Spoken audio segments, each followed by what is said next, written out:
Spirituality and Agnosticism by Galen T. The print version of this story can be found on aabeyondbelief.com in the personal stories section, dated October 2, 2016. When I arrived for my 28-day stay in rehab and introduced myself with a brief autobiographical sketch, I was heralded by the other patients as somebody who surely had the spirituality stuff down pat. This seemed a reasonable assumption. After all, I possessed 2 graduate degrees in theology and had just completed 10 years as the ordained minister of a mainline Protestant congregation. But the confidence my fellow patients had in my spiritual stature was ill-founded. Yes, I could make my way through the Greek New Testament and was current with the latest biblical scholarship. I could explicate the Nicene Creed. In seminary, I had specialized in systematic theology and mastered the principal theologians of the modern era. My preaching sparkled with erudition. In other words, I had a well-trained, finely tuned theological mind. But as I entered the chaos of early recovery, all this knowledge about God, absent any relationship with God, evaporated like a puff of smoke. I entered sobriety in a spiritual vacuum. Upon leaving rehab, I resigned from my pastorate and eventually from the ministry. I was required to leave my congregation immediately upon release from rehab and to have no further contact with its members. The problem was not my alcoholism, but that I was an alcoholic who had engaged in conduct unbecoming a minister by having overlapping affairs with women in the congregation. My denomination did not defrock me, but it was soon apparent that no other congregation, no matter how down on its luck, was ready to welcome me. A secretive drinker and philanderer, I was now publicly unmasked and disgraced. I was numb with shame, and there was only one place I could go where I might find a measure of acceptance. I plunged into Alcoholics Anonymous immediately, following all the usual suggestions. I went to 4 or 5 meetings a week, obtained and used a sponsor, completed the steps, made coffee, and chaired meetings. Despite this level of activity, I remained spiritually moribund. And after 5 years, I relapsed on prescription medications. So I reset my sobriety clock and maintained the same level of involvement in the fellowship. Today, I'm still active in AA and sober for 20 years. I wish I could say that my relapse sparked a spiritual rejuvenation, but it did not. I was naturally aware of the spiritual principles embedded in AA's program of recovery and gave them a thorough mental workout. In other words, I had not fundamentally changed since my years in the ministry. I still mistook thinking for participating. I fancied myself a connoisseur of elevated moral ideals. I entertained compassionate thoughts about others, but did nothing to cultivate actual compassion. I felt no need for spiritual grounding in anything beyond myself. The mechanisms of suppression and repression operated so smoothly that I was rarely conscious of feeling anything other than episodic irritation with people who disappointed my unarticulated expectations of them. This spiritual blankness prevailed in ironic juxtaposition with an intellectual preoccupation with the meaning of life. This paralytic posture survived hundreds of meetings, multiple encounters with the 12 steps, and the kind of observations of friends that, nice guy though I might be, I was blocked. I might have endured in this woeful condition unto death, but for an encounter with grave suffering. 3 years ago, I sank into a severe depression. This was by no means my first such episode, but it was the deepest and longest, lasting 11 months. During many of these days, I could not leave the house. Instead, I found a new twist in AA's exhortation to take life one day at a time. One day at a time, I decided not to kill myself.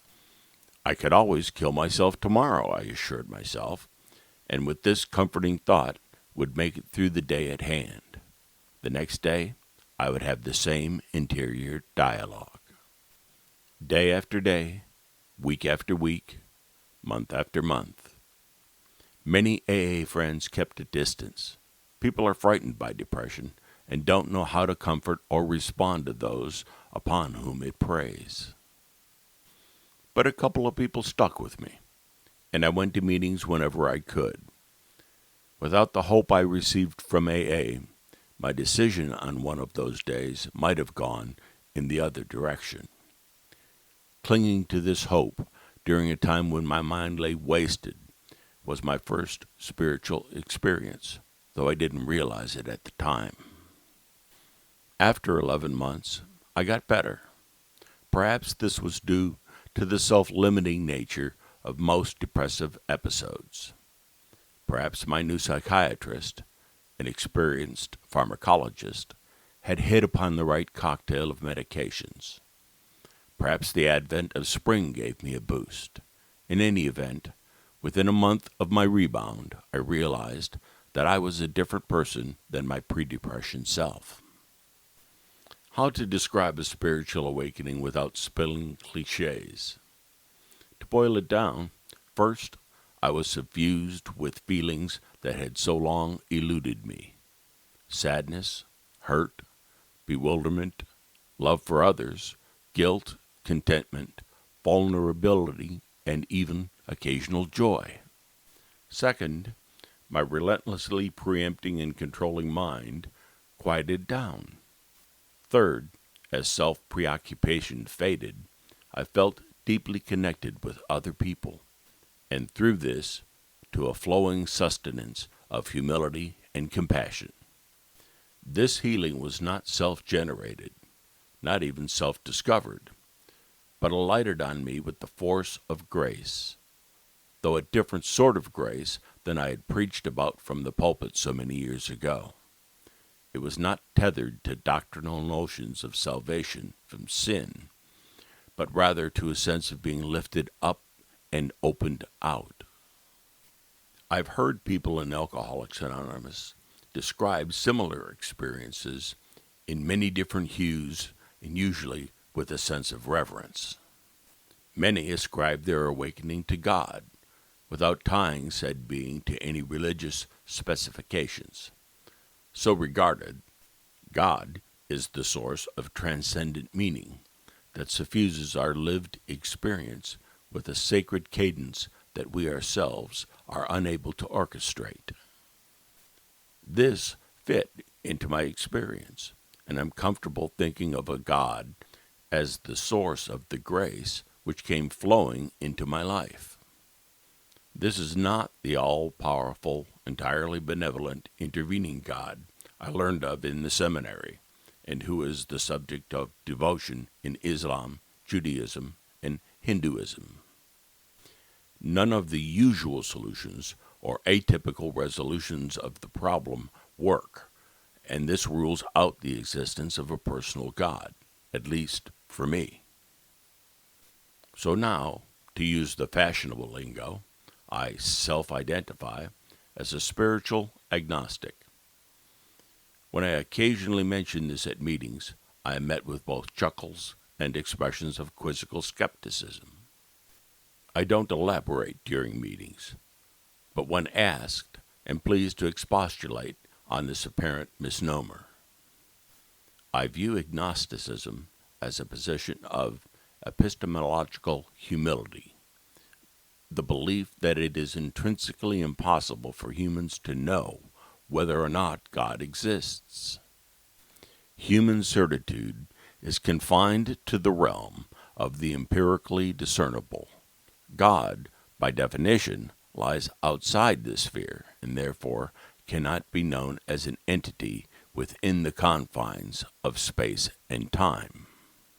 Hence, any human perception of God is either speculative or grounded in faith.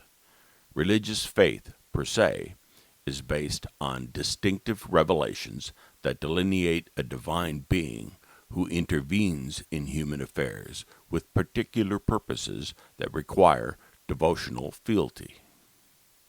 Spiritual faith, or belief, by contrast, is an openness to transcendent sacredness that imbues human experience without requiring the causality of a divine entity.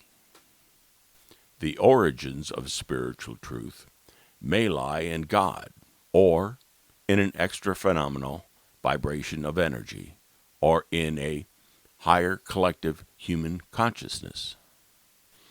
Or the source may be a mystery.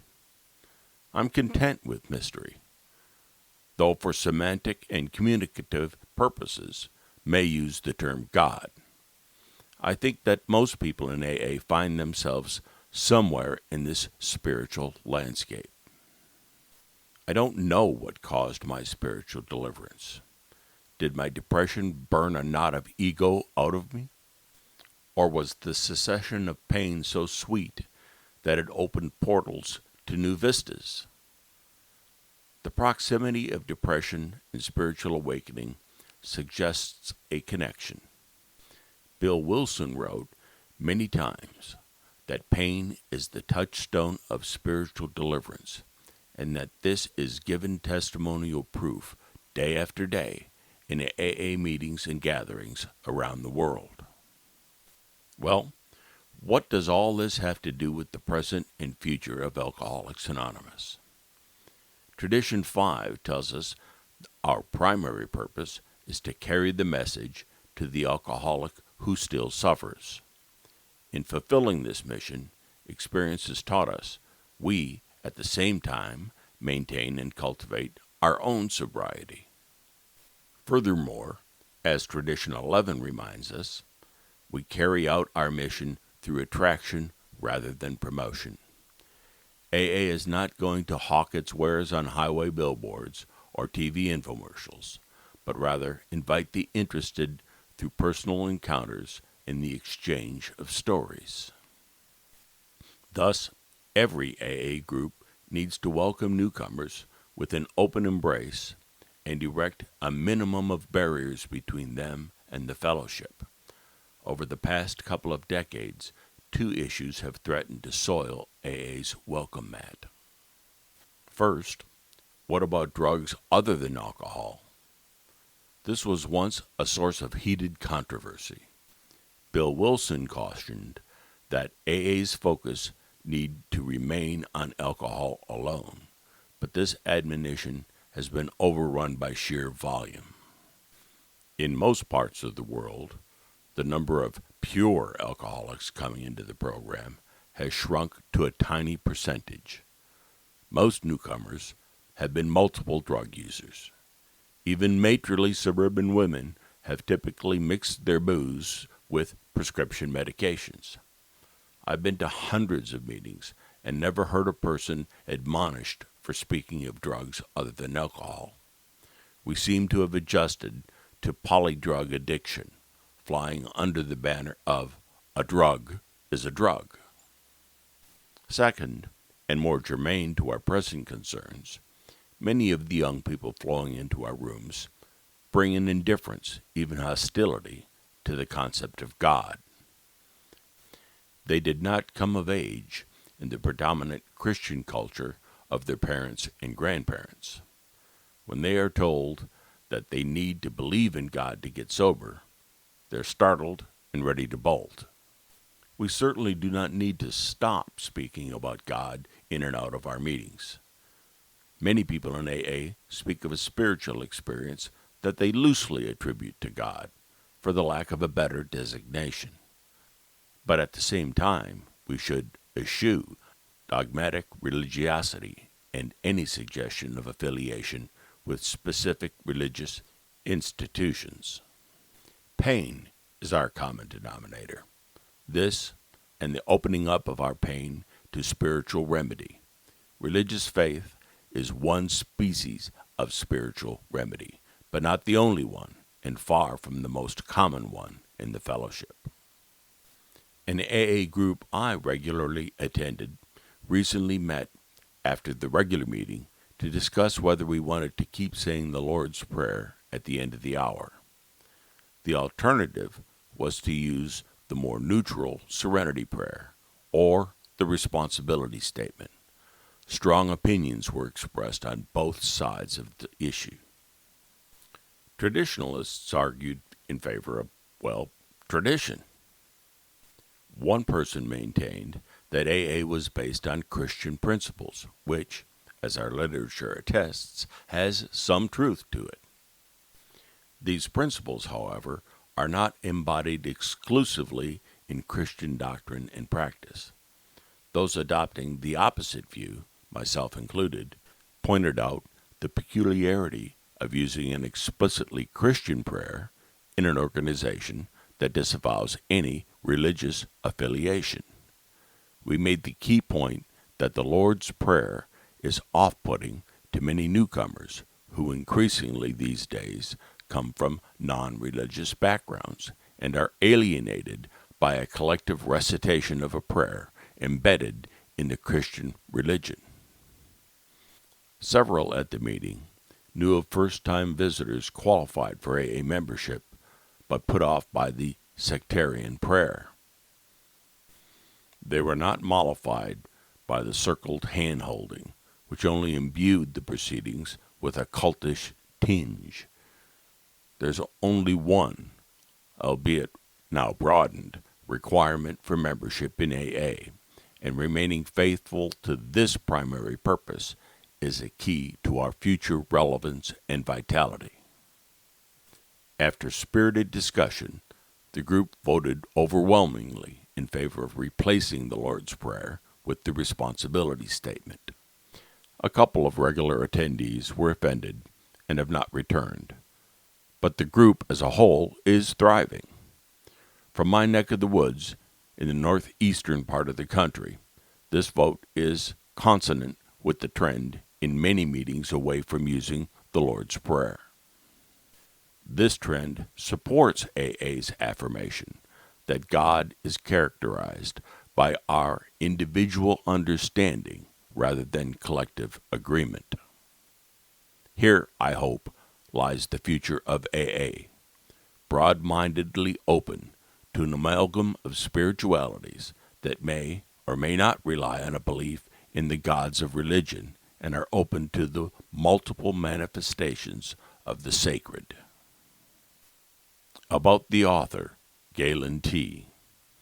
Galen spent most of his career in the ministry and in mental health and career counseling. He has published numerous articles as a career consultant. He is now an independent writer focusing on the application of personal narrative to addiction recovery and life generally. He has been sober since 1995 and is active in several of his local